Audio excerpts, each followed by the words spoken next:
অন্তর্বর্তী সরকারের প্রধান উপদেষ্টা ডক্টর মোহাম্মদ ইউনূসের যুক্তরাজ্য সফরকালে তার সঙ্গে সাক্ষাৎ করতে চেয়ে চিঠি দিয়েছেন সাবেক ব্রিটিশ এমপি টিউলিপ সিদ্দিক। দুর্নীতির অভিযোগে সৃষ্ট ভুল বোঝাবুঝি মেটাতে টিউলিপ এ সাক্ষাৎ চান বলে দ্য গার্ডিয়ানের এক প্রতিবেদনে বলা হয়েছে। তবে প্রধান উপদেষ্টার প্রেস সচিব শফিকুল আলম বলেছেন, যুক্তরাজ্যের সাবেক সিটি মিনিস্টার টিউলিপ সিদ্দিকের কোনো চিঠি তারা পাননি। টিউলিপ সিদ্দিক বাংলাদেশের ক্ষমতাচ্যুত প্রধানমন্ত্রী শেখ হাসিনার ভাগ্নি। দ্য গার্ডিয়ানের প্রতিবেদনে বলা হয়, বাংলাদেশের অন্তর্বর্তীকালীন সরকারের প্রধান ও নোবেলজয়ী অর্থনীতিবিদ ডক্টর মোহাম্মদ ইউনূসকে একটি চিঠি লিখেছেন টিউলিপ। লন্ডন সফরে প্রধান উপদেষ্টা ডক্টর ইউনূস রাজা চার্লস ও ব্রিটিশ প্রধানমন্ত্রী কিয়ার স্টারমারের সঙ্গে সাক্ষাৎ করবেন। ডক্টর ইউনূসের এই সফরকালে আলোচনার সুযোগ চেয়েছেন টিউলিপ। চিঠিতে টিউলিপ লিখেছেন, বাংলাদেশের সাবেক প্রধানমন্ত্রী শেখ হাসিনা, যিনি আমার খালা, তার সঙ্গে আমার সম্পর্ক ও জড়িত থাকার বিষয়ে আমাকে প্রশ্নের মুখোমুখি হতে হবে। দুর্নীতি দমন কমিশনের অভিযোগ থেকে এই যে ভুল বোঝাবুঝি সৃষ্টি হয়েছে তা এই সাক্ষাৎ দূর করতে পারবে বলে আমি আশা করি। তিনি আরও লিখেছেন, আমি যুক্তরাজ্যের নাগরিক। আমার জন্ম লন্ডনে এবং ব্রিটিশ পার্লামেন্টে গত 1 দশক ধরে হ্যামস্টেড ও হাইগেটের জনগণের প্রতিনিধিত্ব করে আসছি। বাংলাদেশের সঙ্গে আমার হৃদয়ের টান রয়েছে, কিন্তু সেখানে আমার কোনো সম্পত্তি বা ব্যবসায়িক স্বার্থ নেই।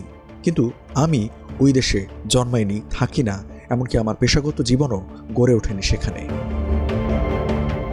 টিউলিপ সিদ্দিক লেখেন, দুদককে আমি এ বিষয়ে পরিষ্কার করতে চেয়েছিলাম, কিন্তু তারা লন্ডনে আমার আইনজীবীদের সঙ্গে কোনো ধরনের যোগাযোগে আগ্রহ দেখায়নি। বরং তারা বারবার ঢাকার একটি ঠিকানায় এলোমেলোভাবে চিঠিপত্র পাঠাচ্ছে।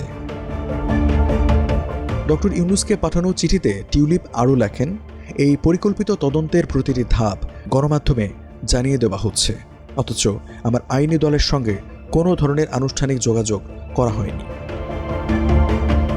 চিঠিতে টিউলিপ সিদ্দিক আরও বলেন, আমি জানি আপনি নিশ্চয়ই বলছেন এমন প্রতিবেদন যেন আমার নির্বাচনী এলাকার জনগণ ও আমার দেশের প্রতি গুরুত্বপূর্ণ দায়িত্ব পালনে কোনো ব্যাঘাত না ঘটায়, সেটি নিশ্চিত করা কতটা জরুরি।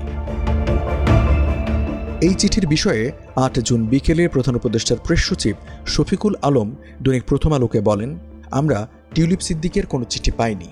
5 তারিখ থেকে আমরা ছুটিতে আছি। টিউলিপের দাবি, তিনি তার খালার বিরোধীদের পরিচালিত একটি রাজনৈতিক উদ্দেশ্য প্রণোদিত কুৎসা অভিযানের লক্ষ্যে পরিণত হয়েছেন। দুর্নীতির অভিযোগের জেরে ব্রিটিশ মন্ত্রিত্ব ছাড়তে হয়েছে টিউলিপকে। বাংলাদেশের সাবেক সরকারের আমলে টিউলিপ সিদ্দিক ব্যক্তিগতভাবে লাভবান হয়েছেন এমন অভিযোগ উঠেছে। গার্ডিয়ানের প্রতিবেদনে বলা হয়, ক্ষমতাচ্যুত সাবেক প্রধানমন্ত্রী শেখ হাসিনা ও তার পরিবারের সদস্যরা সরকারি অবকাঠামো খাত থেকে বিপুল অঙ্কের অর্থ আত্মসাৎ করেছেন কিনা এই অভিযোগের তদন্ত করছে দুদক। এই অভিযোগের সূত্রপাত করেন জাতীয়তাবাদী গণতান্ত্রিক আন্দোলনের চেয়ারম্যান ববি হাজ্জাজ। দুদক এবং একাধিক গণমাধ্যমের প্রতিবেদনে দাবি করা হয়েছে, টিউলিপ সিদ্দিক বা তার মা শেখ রেহানা ক্ষমতা ও প্রভাব খাটিয়ে ৭,২০০ বর্গফুট আয়তনের একটি জমি দখলে নিয়েছেন। যদিও এসব অভিযোগ অস্বীকার করেছেন টিউলিপ সিদ্দিক। তার আইনজীবীরা এসব অভিযোগকে রাজনৈতিক উদ্দেশ্য প্রণোদিত ও ভিত্তিহীন বলে দাবি করেছেন।